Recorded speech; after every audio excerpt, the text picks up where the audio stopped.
So you watched the last game at Valley Parade from the comfort of your living room. Yeah.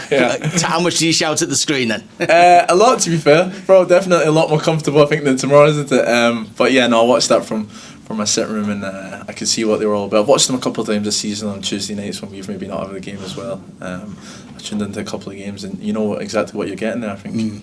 I often wonder what it's like when you're looking at a screen as a professional footballer and you say, that's my position, and you've got Ruben playing it a completely different way than perhaps you would do it. Is it frustrating? Are you shouting and saying, no, not there, not there? Yeah, just frustrated that I can't help, really. Yeah. It looks a lot easier from the sofa, definitely, so I must say that, it looks a lot easier. But no, the boys done great that game, and they done great in the period when me and Zav were out. The boys in midfield, Dempsey's and Ruben Hoover was called upon, and I thought they were excellent. And obviously the games at home here I was watching live, and I really enjoyed some of them. So yeah. 7, 8 games that you missed. Yeah. And it was really unfortunate the way that it came about. Just tell us exactly what happened on the training ground. Yeah, it was literally an 11v11 game. Me and Zav obviously coming up against each other, and we just sort of awkwardly tangled legs, and now we both came out. It was just a tackle, and we awkwardly tangled legs, and then both came out to tackle. Yeah, has it been difficult? Because I mean, you were flying at that point as well. You're probably in the best spell of your Bolton career, and was it always a case of, come on lads, just make sure I've got an extra couple of games here? Yeah, 100%. And football's always like that, isn't it? It feels like you're here, and you can suddenly all of a sudden get brought back down to here, but.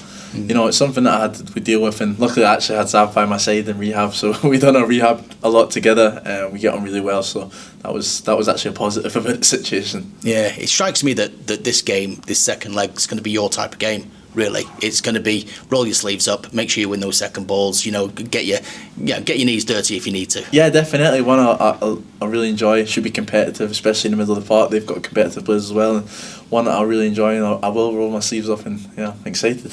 Somebody said to me the other day about you, says if a piece of toast got knocked off the table, he'd be there, catch it before it hit the floor. King of the second ball. Yeah. But it's look, you've got to be prepared for a fight, haven't you, in Bradford, because that's the way they've got to where they've been. They've been brilliant at that all season, just scrapping. Yeah, definitely. They like to sustain pressure, and whether it's a simple thing, it may look simple from the outside, but as simple as a clearance, we'll be looking to get clearances as far away from the box as possible, because they've got long throws and they've got people that will cross the ball on people's head, and if the centre backs are up, then we want to get it as far away from the box as possible. So it's all about us if we are under pressure for those 5-10 minutes, which happens in games, doesn't it?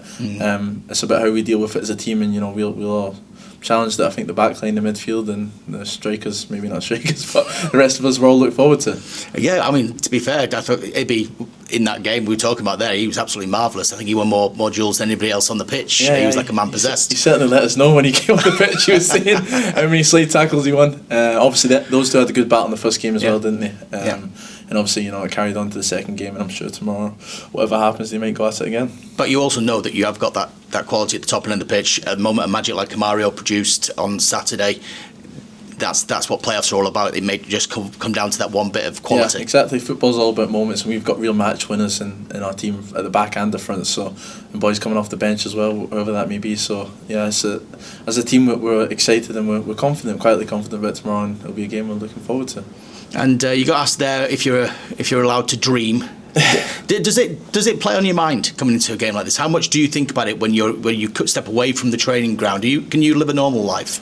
Yeah, I think so. You do try to keep your schedule as normal as possible, obviously, within reason. But that there's no hiding away from how big these potential 2 games may be, or tomorrow may be, for your future as your family and yourself and your football career. So yeah, there's no shying away from it, and there is pressure on it, but it's something that we need to relish. And as a footballer, I think you live for these days, really, to be honest. So yeah. Best of luck, pal. Thank you.